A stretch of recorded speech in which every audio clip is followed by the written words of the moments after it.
Hello, I'm Susan Dunlop and welcome to episode 33 of Coffee and Contemplation with Susan. Today is part 2 of a 2-part episode where I'm talking to Mish Thurlow. So Mish was on last week and she was talking about what led her all the way up to writing a book that she's called Truth Seeking, and it's about finding your light. So because there was so much involved in that we decided we'd actually give the book its own space of honour today. So I just wanted to welcome you, Mish. Welcome. Thank you so much, Susan. It's so nice to be back with you on your podcast. Yeah, and we're being very good. We actually are dealing with technology, so we've done this a couple of times. So it's not like anything just flows smoothly in life with all this technology. Not at all, but we take it as it comes. It's just a part of life. I think so. I think it's meant to be that we actually needed the extra week in between, so it's worked out well. Yes. What I thought today, Mish, we took you up to what led you to writing the book. A couple of things that were just on my mind as you were speaking and I didn't catch was, say myself personally, I tend to make up Sue speak words, like my own terminology that throws people. And I thought, just so that everyone's on the same page as where you're coming from in relation to your book, maybe you could give an idea of what is truth seeking and finding your light, even by way of example might be a way of doing it. Yeah. So that is a great question. Truth seeker, the title of the book, means that you take time out to figure out who you are. So finding your light is a way of finding out who you are behind your name and the roles you take on in life and, your career and your body image, and getting to the truth of who you are. And I think we all have a different understanding of what that is. And finding your light means finding that thing in life that really sparks joy in your life. I say truth seeker as if it is a way of looking for something, right? But really, it's a story of how you find what's already within you. It's more of a realization than a finding, I guess you could say. It's realizing who you are and a realignment of your values and your purpose in life. So in relation to that and knowing who your audience might be, which we'll talk about soon, I was just thinking, sometimes I say to people, what could you do that will really light you up? Or what is it that you really want to contribute to the world? And how could you bring that into your life? Do you think it's actually something very hard to do, or do people overcomplicate it? Is there any particular way that you can just let it just be? It's so interesting that you should say that, because I had a massage client this morning and I was talking with her, as you do in a massage, and she's a phenomenal psychologist and she actually wrote one of the reviews for my book. And I said to her just randomly, it's more complicated than it needs to be. And I think that phrase relates to most things in life. I think that we have we've got a knack as humans of making things way more complicated than they need to be. Although in saying that, I think that when you go through your life and you grow up, have all these different experiences, and then you get to this point where, which I call, sort of a realization, or you're fed up in life and you want to make a change and you start reevaluating things and you become a truth seeker. It's like all of a sudden you've got to peel back all of these layers of experience and paradigms and thought patterns that you've developed over your life, depending on obviously where you are. So I think it can be difficult and it can be challenging. And these days we often speak about people working through like traumas in terms of their childhood and, anxiety levels and mental health. And I think that it's really great that we're having these conversations. And I think that truth seeking and seeking out help and guidance is a really great way of getting support with the difficulty of it all, of finding your light. And slowly but surely you start to peel back the layers, and then it potentially does get easier, and then it might get difficult again, and then it might get a little easier, and then, this is the ebb and flow of life that we go through. So it's interesting to think in terms of that. I was talking with Tom, my husband. I always mention him in the podcast. Hi, Tom. Hi, Tom. When he got back from yoga last night, we were sitting out on the back steps, and we sort of had talked early in the day about that piece around, if you're going to do something different, what would it be that actually is something that you just wake up joyful every day to do? And I mentioned the word contribution, as I do. And he said, well, if you, rather than beat yourself up, if you look back over your life, you probably have contributed in many ways already. It's not like you've not done it all. I think at the moment there's a lot more on maybe around the whole Instagram feeds and whatnot. It's that very much like, no, you've not got there. You realise none of you have got there. And we all enlightened people have, is quite a confusing space, I think, for people to be sitting in between that. Of course, I've not found the light, What do you think about that? I think that's really interesting because, especially with technology and Instagram, it makes you question your worth. It makes you question what you do in life. And it makes you compare yourself too much to what others are doing, I believe. I think it's a really great platform for community, and I think that it's a great platform for sharing, but I think it's important that we remember not to get caught up in the realm of comparison and self-judgment, because it comes back to that idea of self-worth and your enoughness. Just the fact that you woke up this morning and you got out of bed, is an amazing achievement. And I think that we need not forget that the air that you breathe is a blessing, and that the family that you have and where you live and the food that you eat, every single small little part of your life is a reason to be joyful. And that's very much what Truth Seeker is about. It's very much a reminder of those small everyday things in life that are reasons to be happy and reasons to be joyful. And maybe it's just that everyone's not so present because, everyone's quickly picking up their mobile phones and checking feeds and all of that. So you're actually stepping over the simple parts of your day that, that you open the curtains and look at the sun and see that the sun's rising, or look at the grass out there and see it's green, or, that the frangipani tree is full, totally blooming, Yeah, and noticing those moments. Even just before we hopped on here, I saw this beautiful little wagtail outside just having a great time, just on the grass in the garden, and this fern outside the window is sort of taking its time to unfurl. And like you said, it's that presence in everyday life. And the reason why social media specifically can be very disconnecting is that we get too consumed with it, and it replaces the being present in our actual, in our reality, in our real lives. So Mish, in relation to you writing the book, I noticed, like, when I was writing, I've been doing a lot of journaling in relation to my book, and I realised that part of me writing has actually been another step towards me finding what I needed to find out, say just even to apply adult words to a childhood experience and all sorts of things. It's pretty incredible that, what I'm giving myself as a gift that way. But I was thinking in terms of you, like, you have written this book, obviously at some stage you've got to your 29 and you've decided now is the time that, as you said, you wanted to gather it all up so you don't lose it all.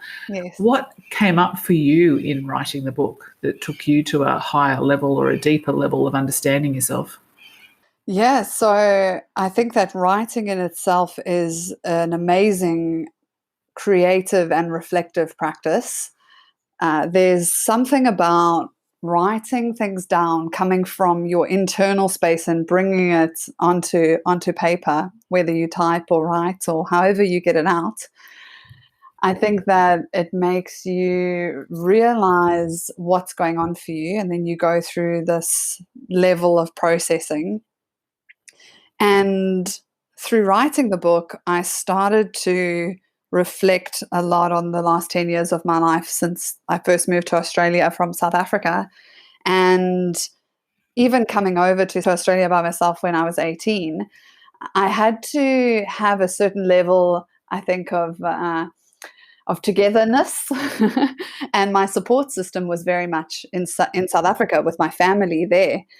And having sort of left them behind, I searched for connection in many different avenues. And then now, through reflecting over the last 10 years and writing the book, I came to this realization that when I was younger, that I was inclined to, or I was attracted to the same sex, and I shared this information with my parents. And coming from a sort of a culture that was a little bit closed-minded back then, I wasn't really accepted in my choice. And so, in the fear of losing my support system when I lived in Australia, I shut that side off, I think.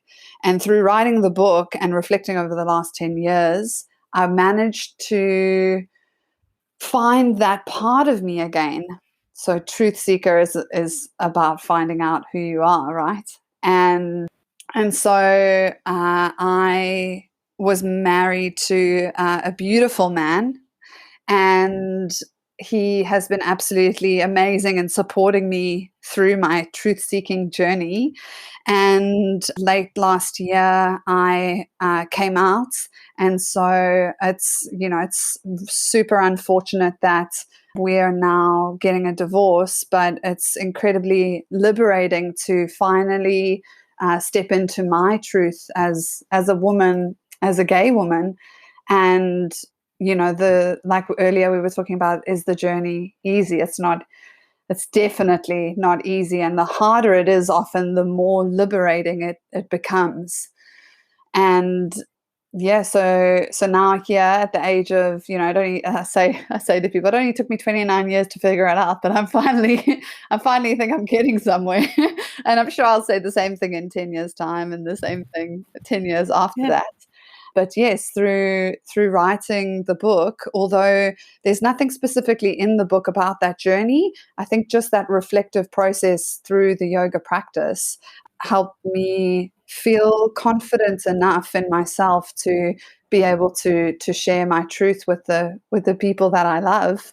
And yeah, it's really amazing now to have shared it with my parents again for the third time in my life, and for them to be, really understanding the third time round. It's like it sort of comes back and back and back. And we do these circles again and again. But yeah, so it's been really liberating to find out my own personal liberation through this journey of writing the book. So that's book number 2, maybe. What are you going to call that one? P.S. I'm gay. I've got a feeling you will sell that one really easily. Thanks for sharing that. That's amazing. So you've gone from the stage where you've been a teen and confused about it and not wanting to mess with your, that support structure, but having to bury that natural sexuality. Yeah. Were you conscious that you were burying it every year, every day, or did you actually totally just forget about it? The second time that I came out to my parents, my mum had a really strong adverse reaction. And so I think the trauma of that, and her saying sort of, go jump off a bridge, don't come home, made me suppress my feelings. And although over the years I have had romantic interactions with women, I was too afraid to ever speak to my mum about it. And my mum and I tell each other everything. She's my best friend. She's my rock.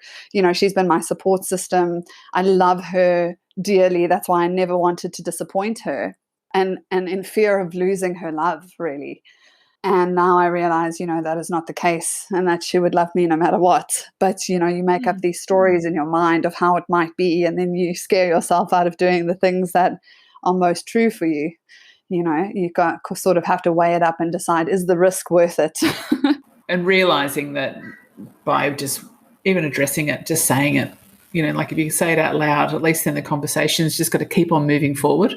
Yeah, exactly. And then, you can sort of just develop that. And I think when I was younger, maybe because I didn't have the support system in that way, or anybody that understood that, and that sort of choice or decision, then it was like, okay, there's no information around it, there's no knowledge, there's no understanding. So instead of dealing with it, I'm just going to bury it. And so therefore, over the years, I haven't been conscious of it or thought about it being who I was, or my choice of who I wanted to love, or potentially why I'm like different. So it's really amazing now to be able to just say, hey, I am an author, I'm a writer, I'm a yogi, and I'm gay, and that's totally okay. It is totally okay. It is. Wow. Do you think with your husband supporting you in your truth-seeking journey that deep down the two of you knew that you needed to actually come to that realization that it was okay for you to accept that you are gay and that you were both getting in each other's way? I think so. I mean, to be honest, while I was writing the book, it took me about 6 months to write and publish, or 6 to 8. And I was petrified to have the conversation with my ex, because it was sort of a repeat with my mum. Like, I didn't want to lose him. He's one of my best friends. We've spent the last 4 years of our lives together.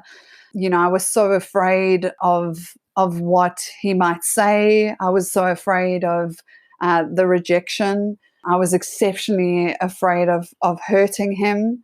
It's the last thing that I would have ever wanted to have done. You never want to hurt anybody that you love.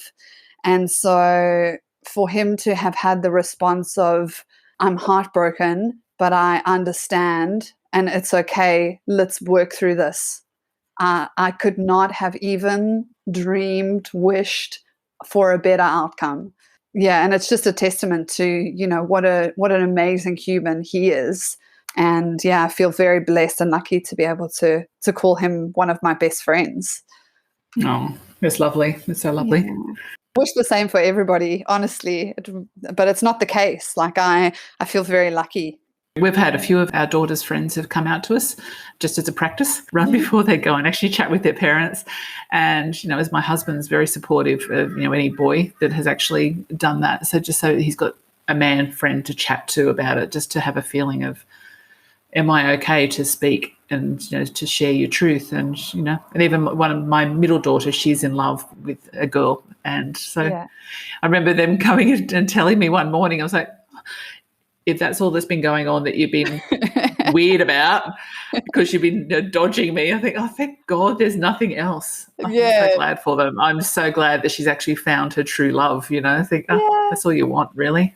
Exactly. And that's the thing I realized, is that, you would just hope as a parent, all you would want for your child is for them just to be happy. All you would want for your partner is for them to be happy.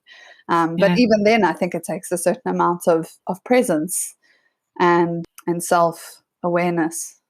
Yeah. And it can be so affected by other people's opinions. I know that, like, how many people I've also heard have come out and or shared something, a trauma that has just been met by one sentence.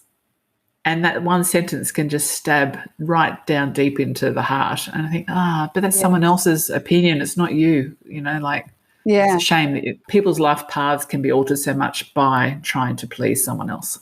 Exactly, yeah. And your life isn't about anybody else other than yourself. So you definitely did seek the truth and you found it. Yeah. Well, I mean,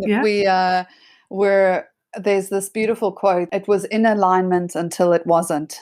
And I think that is true for, a lot of different things in life, where, to be super simple, you like a certain style of coffee and you love that coffee. And that is your coffee, and you go to your cafe and you get that coffee every day, and it's in alignment with you and your taste buds and everything. And then all of a sudden something happens and you find a different style of coffee, and then the other coffee suddenly isn't in alignment with you anymore, and now the new coffee is, and that's just based on your experiences and how you interact with the information in life that you're given. And I think it's like that with everything. Like, it's in alignment until it's not. And that doesn't mean that the first coffee that you had wasn't amazing and, wasn't incredible and absolutely, totally in alignment with you. But then you develop and you grow, and then then you have a different coffee. Now you're making me feel like having another coffee, but that's okay. But not a different coffee. I actually would like to have the same coffee right now, so that's the fine. Same one. Oh, good. You're in alignment with that coffee, Susan. I still am. Mish, what's your wish for people once they've read your book then? Like, you've taken this just by writing it, so you've taken that massive shift in your life by writing it. But in someone reading it, what do you wish for them? My greatest wish for anybody that reads this book is that if anybody walks away and they feel more of a sense of who they are, or more of a sense of purpose in their life, then I think that I am completely 100% content.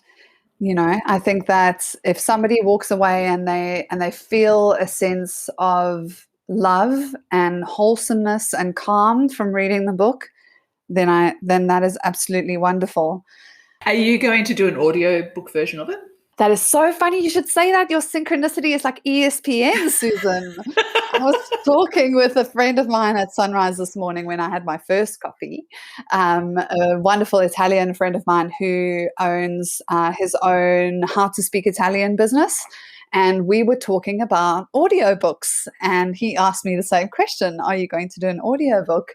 And I think 100% absolutely yes. I will, definitely. It will be a process.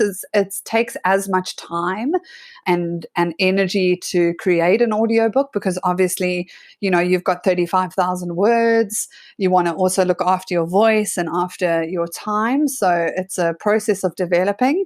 But I love audiobooks and I love listening to them. I've listened to, Big Magic and Eckhart Tolle's books as well on audiobook. And I might read the hard copy as well, but I think it's just such a great way, especially if people are auditory learners. Oh, for sure. Yeah, I listen to audiobooks mostly for anything that's non-fiction. I'll listen as audio, and definitely, like, say, when I drive down the coast here, it's a 45-minute drive there and back, I get a really good hit of a book. I love it. But I also find, like, yes, it's auditory, but there's also a strange thing that I find, that when you're listening to something as you're learning that way, it's almost like that hypnotic trance that you go into, that you're taking the messages in as you need to. And sometimes you may not hear the whole book, but you might hear some of it. And you're getting, like, I will always listen to a book I loved at least 2 or 3 times, and it's there. And then it's strange, it will come back to me that the message was there at the right time. So, yeah, I will definitely get your audiobook, don't you worry. Thank you so much. Yeah, I would love to do the audio myself as well. Just because, obviously when you write a book, how you've written it, your tone and your inflections, and it's got more of your character in it too, I think. And it is so nice that the author is actually storytelling their own book. I love that. Yes, I agree. Yeah. And how are you going about getting your book out there now? Like, what are you doing to get it out to the world? So my book is available on all the international platforms, so Amazon and Booktopia and all of those. It is also available in a few stores on the Sunshine Coast. I have a plan of a few markets that I'm going to go to. So on the 6th of March, I'm going to the Umandi markets, and I'm going to be outside Berkelow's Books, which is an amazing bookstore and one of my favorite on the Sunshine Coast. And I'm working on a few commercials with a friend of mine who does some videography. So those will be released slowly but surely. Yeah, just doing great things like this, having beautiful conversations with amazing women. I think that weekend when you go and do that up at Yamundi, that's just before the International Women's Day on the 8th as well. So Yes, yeah. So that'll be on perfect Saturday gift. the 6th. Yeah, the perfect gift. You're so right. So, Mish, our half hour is going really, really quick. What I would like to just cover off on is a little bit of the words of wisdom. You know, maybe have you got a particular quote, or have you got words of wisdom that you would like to share that, you know, so people can just, you know, Yeah. leave?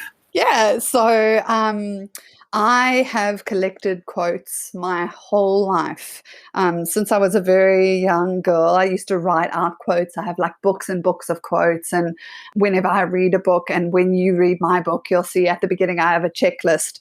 And I say, you know, highlight and write and scribble and, you know, really make it a guidebook. And I used to stick them on my walls. One of my favorite quotes is by Mother Teresa. And she says, in this life, we cannot do great things. We can only do small things with great love. It sort of takes off the pressure a little bit as well. It's like, oh, I don't need to do these great things. Like, I don't need to go in the Guinness Book of Records or whatever. Yeah. I don't need to have this many followers, and I don't need to, you know, do all these great grand gestures. But just every day, every small thing I do, every decision I make, you know, every way that I treat a person and every thought that I have, if it can be grounded and centered in love, then it is a great thing. And that ripple effect, once again, like just by you doing that, you know, having even treated the people you do in massage, you know, the way you do treat them, I have heard, is beautiful. So if they can actually take that feeling back home to their loved ones, there's even just one really tiny facet of you. Yeah, exactly. Yeah. So, Mish, 3 pieces of wisdom. Let's do that. We'll go day by day. What do you live by? Okay. 3 pieces of wisdom. Treat others the way you want to be treated, and treat yourself the way you want others to treat you. Never assume that you know the full story about anybody, and always be kind. And then I have a little acronym that I follow every day, which is MBMP. So M, meditation, B, breath, M, movement, and P, presence. So I endeavor to practice these in every day that I breathe. That's the way. I like that. It's almost like that, you know, just turn up in life, or just show up in life. If you could actually just show up every day and meditate, do some breath work, move, and be present, I've got a feeling you will have found the light. Yeah, you can live in your light. Very much so. Yes, yes. Mish, one last thing. Song. What is your favourite sing out loud song when you're driving? So I think that when you sing a song out loud, it's the type of song that can transport you with the rhythm and with the lyrics, and the type of song that enables you to let go of anything that's going on for you in that moment and transcend into a different state of being. I think that music is exceptionally powerful for this. And so one song at the moment that I love to sing is Make You Feel My Love by Adele. And it was originally sung by Billy Joel and written by Bob Dylan. And I have this, I don't know if you've ever heard the quote by Benjamin Franklin, if passion drives you, let reason hold the reins. No, I haven't heard that one. I haven't, but I changed it a little bit. And so I adjusted the quote to say, if music moves you, let rhythm hold the reins. And so I think that music is an amazing way of changing your state of being. And so, yeah, Make You Feel My Love by Adele. Love is my religion, I always say. Well, I'll pop that up onto the Instagram feed so people can find it. As I said, I think I was talking to Jodie the other week and I said, I think I might actually start gathering up all the quotes and also the songs that all you amazing people that I've got to speak with have shared. I think I could actually make a Spotify playlist just out of those, because every time I've listened to them, I think, yeah, I understand why this is nice. This is what you want. Yeah. Yeah. Definitely. I agree. That would be wonderful. I'd listen to that. So, Mish, is there anything that I haven't asked you that you would like to talk about? I think that we have covered all of our bases today. I reckon that we could probably talk until the cows come home. But yeah, I think that if anybody would like to purchase my book, it's on my website, www.mishthurlow.com. You can get a signed copy there, and I'll post it to you personally. And yeah, I hope that through listening to this podcast, it might have uplifted somebody's life somewhere. Open the door to maybe make a change or change a path, or just find that better path that maybe they just held themselves back from. Exactly, that path of truth. Mish, it's been an absolute pleasure again to speak with you. You're an absolute treasure, and so I think I really wish you the best of luck with getting that book out as far as you can get it. Thank you so much, Susan, and thank you so much for having me here on this podcast, being able to share my story. And yeah, I hope that you have a wonderful rest of your day. I can't wait for you to read the book yourself. I know that you're getting it tomorrow, which is so exciting. Ooh. Yes, I am excited. Yeah. I look forward to, I believe that everybody comes into our life for a reason. So I'm sure this isn't the end, but yeah, it's been wonderful having a chat on here, and this is just our contribution to the conversation. That's it, and that's the thing. It's just about people sharing stories, and I'm enjoying it myself, just hearing something. Like I obviously learned something more about you today that I hadn't actually picked up on before. So it's just nice for you too to be able to share your story out further, and it will impact other people's lives, and that's the point of it all, I think. So thanks again for coming on. Yay, thank you so much for having me, Susan. Listeners, I do really hope you got something out of today's episode. I think everyone's on a different journey, and as you step through the decades of life, some of us might be at the stage of deciding to write a book. Other people have got stories to share, whether they do that on this podcast or in other ways. So just step forward if it's time for you to actually share your story. I'd be more than happy to talk to you. So my email address is always in the podcast show, and you can contact me on Facebook or Instagram. And just let me know, are you one of these people that you've been listening to who could also shed some light on the world? Thanks once again. Signing off, Susan.